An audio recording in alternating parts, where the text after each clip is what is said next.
Macroeconomics with your boy, Dr. Wes Jameson. Today we are going to talk and focus about aggregate supply and demand, chapter 13, if you're reading along in your book, which I hope you are. Again, just a little spoiler, midterm next week, so let's start thinking about that. Make sure that you've read your chapters.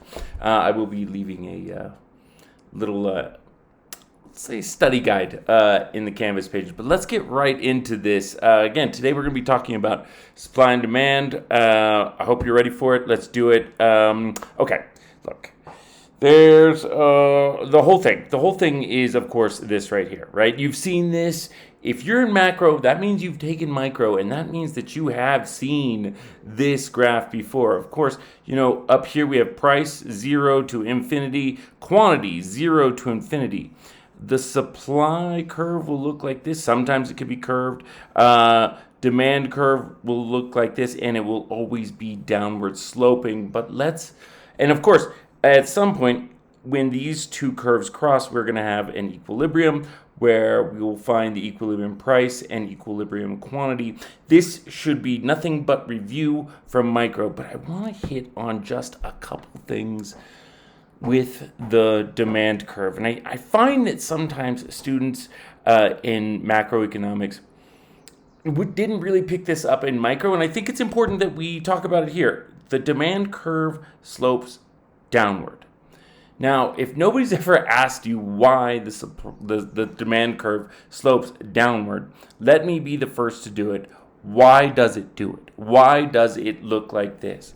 Well, the easiest way it was explained to me is that when prices lower, consumers will want to buy more. And that's why when you see prices come down, quantity goes up. That is the relationship of the just normal economic behavior of a consumer. And I think this is extremely important when we're talking about aggregate demand and supply. Now, one other thing about this aggregate demand curve that I want to make sure that you understand.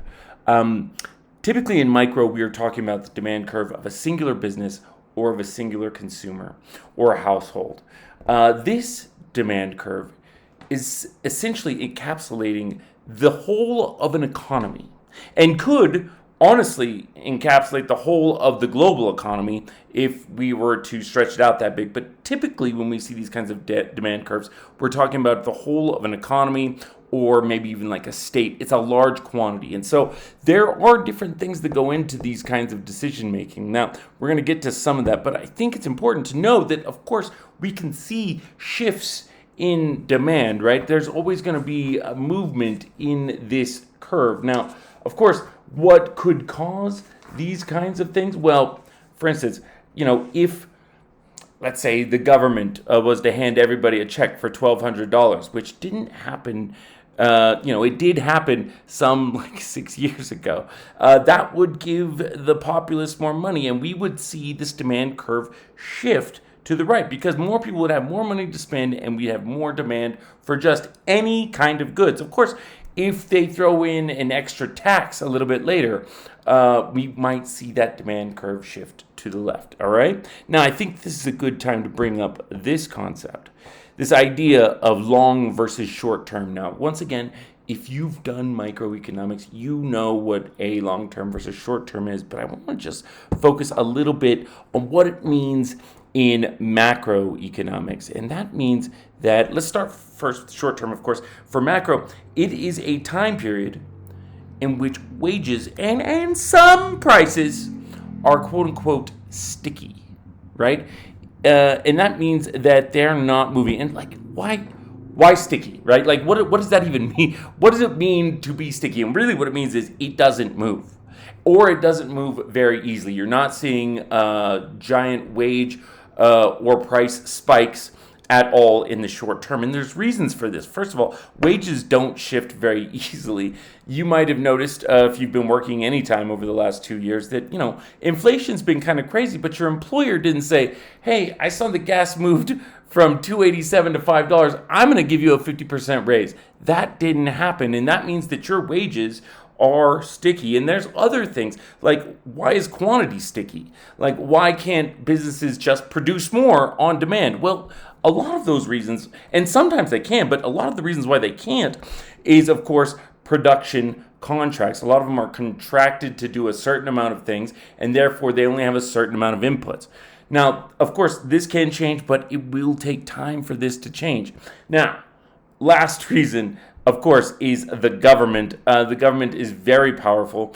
The government can demand certain things, especially like tax dollars and or production contracts. These are the reasons why we might see wages and prices being sticky. Now, of course, there is a long run, of course. Now, what is the long run? The long run in macro is where we see wages, prices, everything, every economic measure is completely flexible.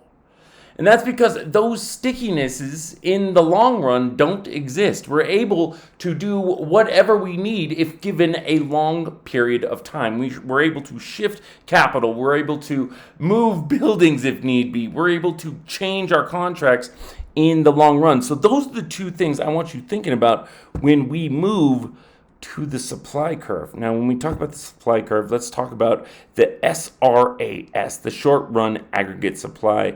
It looks like this. It looks typically like your normal average supply curve that you would get at the micro level. Now, again, nothing really changed here, but I think this is going to be a little bit of a surprise for you. The long run aggregate supply. Now, there are two different ones.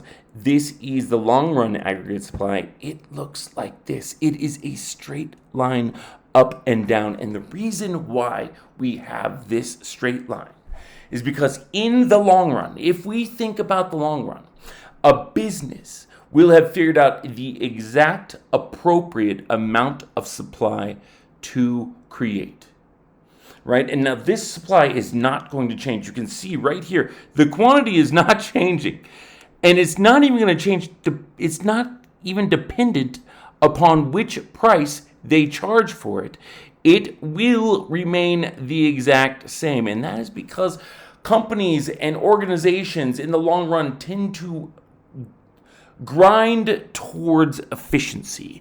And once they find that efficient production frontier, they tend to stay on it in the long run. Now, one last thing on this. Now, look, I highly suggest you read your chapter. There is a lot more in here, a lot more detail that I want you to know, especially like shifts in aggregate demand, shifts in supply. I want you to think about why those things shift back and forth, especially for your homework this week. But one last thing I wanted to bring up. There are things called recessionary and inflationary gaps. Now, if you've lived long enough on this earth, you've seen good times and bad times in this economy. Now, even if you are 18, 17, 16 years old, even in your lifetime, you have seen ups and downs in this economy. And these recessionary gaps, first of all, when we talk about a recessionary gap, we are talking about a time in the economy where our GDP or our output is not reaching our potential. Now, there are things that maybe perhaps our government can do to move this recession to meet our potential. But at times, there's also this inflationary gap here. Now, this inflationary gap is when our economy, they say, is quote unquote running too hot. Maybe we're doing too well. We are exceeding our output potential. And there are also things our government can do to, let's say, mitigate this kind of heat. Now, both of these things, both to bring it up and to bring it down, are very, very controversial. And that is what I'm going to ask you to focus on with your homework this week. But next week is your midterm exam. It is going to focus on chapters 11, 18, 12, and 13, and these lectures. So please make sure you are ready for it. And with that, I'm going to bid you adieu. I will see you in 2 weeks after your midterm exam. I hope you have a great summer. I hope things are going well. Thank you guys very much. I'm out.